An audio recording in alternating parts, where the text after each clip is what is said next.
Kwatsam, babu zato babu tsammani faruwar wannan abu ya girgiza masana'antar Kannywood baki ɗaya. Ɓoyayyen sirrin da aka daɗe ana ɓoyewa to ya fito kwatsam. Faruwar wannan abu ya girgiza masana'antar Kannywood baki ɗaya. Babu zato babu tsammani, babu wanda ya taɓa tunanin haka. To masu sauraron mu, wannan wani fitaccen labari ne da ya zo mana kwatsam, kamar yadda kuke gani masu sauraron mu. Duba da la'akari akan soyayyar shi da jarumar. Ku dai kawai abin da ake so da ku daure ku biyo mu har ƙarshen wannan bidiyon domin ganin yadda za ta kaya. Assalamu alaikum wa rahmatullahi ta'ala wa barakatuhu.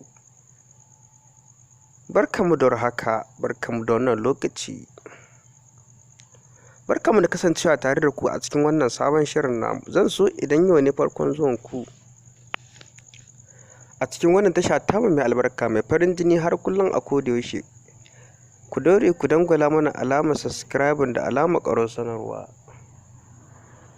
Ta haka ne kaɗai za ka iya samun sabbin bidiyos ɗin da zarar mun ɗaura. Muna godiya sosai, muna jin daɗi yadda kuke bibiyar mu sau da ƙafa. To masu sauraron mu, idan bidiyon ya burge ka aka daure ka danna alamar like da comment da share. To masu sauraron mu, shiga ainihin cikin bidiyon. Duba da la'akari akan masu sauraron mu, kamar yadda kuka sani, kamar yadda kuke gani, fitacciya shahararriya ta kuma farin jini wadda ba kowa ba ce Rakiya Musa, a inda aka yi wata hirar tattaunawa da ita tare da Hadiza Gaban official. A nan ne ta bayyana ainihin tsagwaron soyayya da take ma jarumin, amma fa ba ta faɗi suna ba. To babu zato babu tsammani, ba wanda taɓa tunanin soyayyar su da fitaccen jaruman nan wadda ba kowa ba ce mome Gombe. Sai ga abin da ya faru a halin yanzu kwatsam. Faruwar shi ya girgiza masana'antar Kannywood baki ɗaya. To masu sauraron mu, za ku iya cewa akan wannan fitaccen al'amari da ya faru?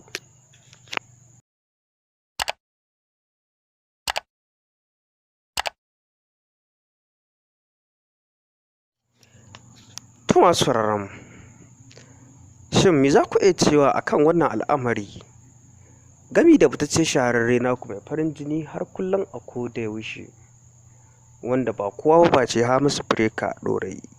Fitaccen shahararre naku mai farin jini har kullum a koda yaushe.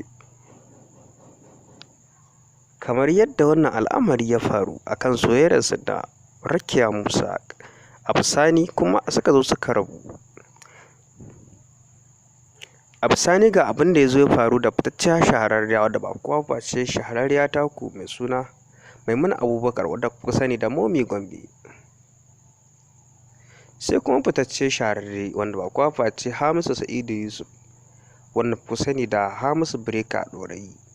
Kwatsam abin da ya faru kenan, babu zato babu tsammani, babu wanda ya taɓa tunanin abin da zai faru kenan. To masu sauraron mu, a kullum a koda yaushe wannan tasha tamu mai albarka mai farin jini har kullum a koda yaushe, kullum burinta ta ga ta samu muku da sabon labari ingantacce kafin ta ɗora muku. Shin menene gaskiya al'amari akan wannan abu da ya faru?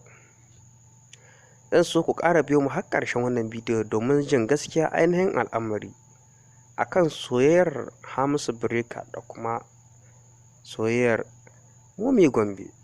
Shin menene gaskiya al'amarin? Ku biyo mu har ƙarshen wannan bidiyo.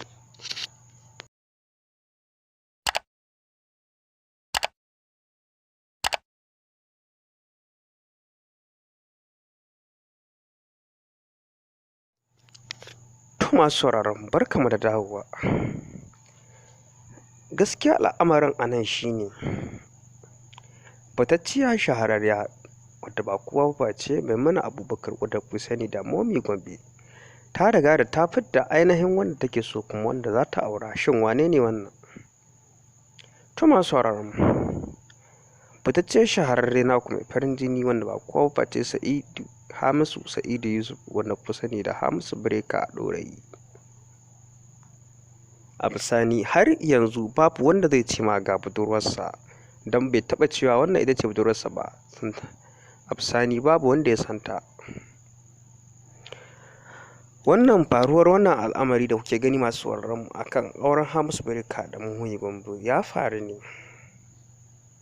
akan mutanen mu mata social media da suke ta yaɗa tsokaci akan hakan. Da a bisani yanzu za ku san ainihin gaskiya al'amarin.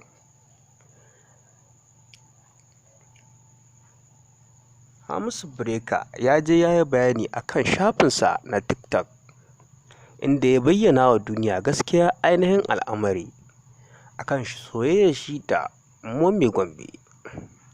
To a nan gaskiyan a nan shine ya fito ya bayyana wa duniya akan ba sa soyayya, ba tare suke ba. To masu sauraron mu, za ku yi tambaya akan me yasa ake ta yaɗa irin wannan jita-jitar ba tun yanzu ba. Gaskiyar al'amarin shine ba soyayya suke ba, a dai baya sun yi ta.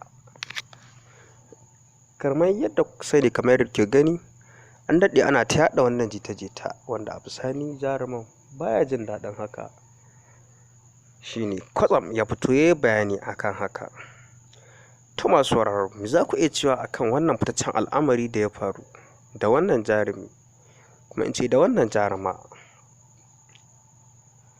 To masu sauraron mu dai abin da za mu ce sai dai mu ce Allah ya kyauta kuma Allah ya kiyaye gaba.